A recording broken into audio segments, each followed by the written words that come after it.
Président.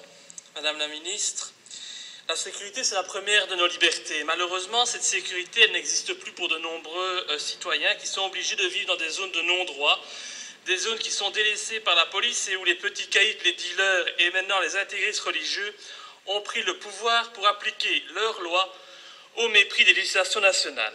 Et depuis des dizaines d'années, les différents gouvernements de gauche comme de droite ont tous échoué en ce qui concerne la lutte contre l'insécurité et la délinquance. Le laxisme s'est installé et à part de belles paroles, les citoyens n'ont rien vu venir.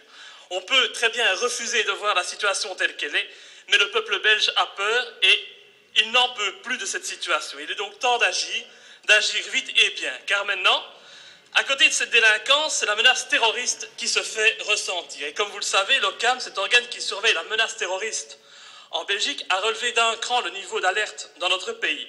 Et donc nous sommes passés au stade 2, du stade 2 au stade 3 sur une échelle qui comporte 4 stades. Donc la menace est bien réelle, malgré cela, et c'est bien problématique. Aucune mesure particulière n'a été prise par le gouvernement pour la seule et bonne raison que la police est en manque d'effectifs, comme la justice est en manque de moyens. Pourtant, même si on refuse de le voir, et pour des raisons électoralistes, la haine et le rejet de nos valeurs sont enseignés par des intégristes religieux et un racisme qui vise les non-musulmans se développe et augmente ainsi le risque d'actes terroristes. Et c'est pour cette raison que je pense qu'il est important d'appliquer un plan Vigipirate, comme ça existe en France, ça a été introduit par M. Mitterrand, et de mettre l'armée dans nos gares, dans nos aéroports, dans nos sites touristiques, dans nos rues, en soutien aux policiers. Parce que de cette manière-là, au moins l'armée, au lieu de servir à l'étranger, défendre des intérêts qui n'intéressent pas le peuple belge, pourra se mettre réellement au service de la population et assurer sa sécurité, ce qui est, ne l'oublions pas, sa mission première.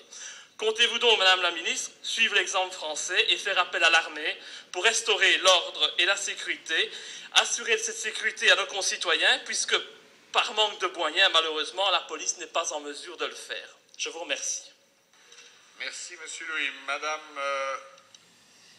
Voilà, tout d'abord, je voudrais commencer en exprimant mon soutien aux deux personnes dont on n'a peut-être pas beaucoup parlé, c'est-à-dire aux deux policiers qui, dans l'exercice de leur fonction, après un an d'écolage, ont été blessés et je leur souhaite le meilleur rétablissement possible. Alors, en ce qui concerne l'ensemble des questions, j'ai l'impression qu'il y a parfois quelques amnésies collectives quand j'entends certaines questions. Je voudrais rappeler,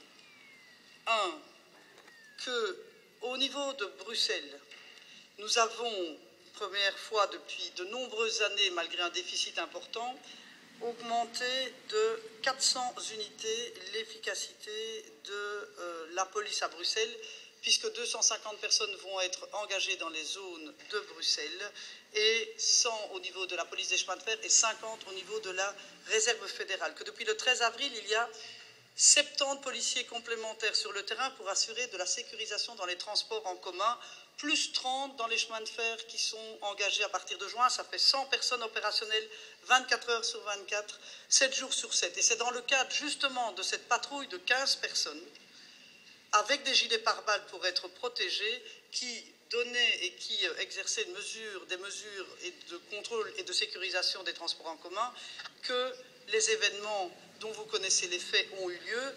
Et si, justement, cette patrouille n'avait pas été en force et renforcée dans le cadre de ce dispositif, la personne n'aurait sans doute pas été arrêtée et peut-être que les policiers, vu la rapidité des faits, la rapidité d'intervention de la patrouille, auraient été blessés plus profondément. Donc, en termes d'effectifs, je pense que les choses sont assez claires.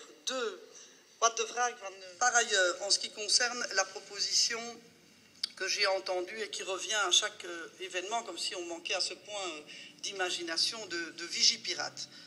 D'abord, je voudrais dire que, comme M. De Wolf le savait, et d'autres personnes à qui j'en ai parlé, notamment en commission de l'Intérieur, notamment quand j'ai rencontré les 19 bourgmestres de Bruxelles. Nous travaillons avec Peter de Crème depuis de nombreuses semaines sur un projet de sécurisation des endroits stratégiques. Monsieur Louis. Oui, merci Madame la Ministre. Écoutez, 15 policiers en plus à gauche, 20 autres en plus à droite, c'est bien, mais c'est totalement insuffisant. Moi, je voudrais simplement vous demander d'écouter ce que nos policiers ont à dire. Ils sont trop peu nombreux, ils sont surchargés et bien souvent impuissants face à l'inaction de la justice. Alors, moi je crois que vous ne pouvez pas rester sourde aux attentes de nos concitoyens qui souhaitent vivre en sécurité. Vous dites que tout fonctionne bien, c'est un mot d'ordre au CDH, je crois, et pourtant l'insécurité, elle est toujours là.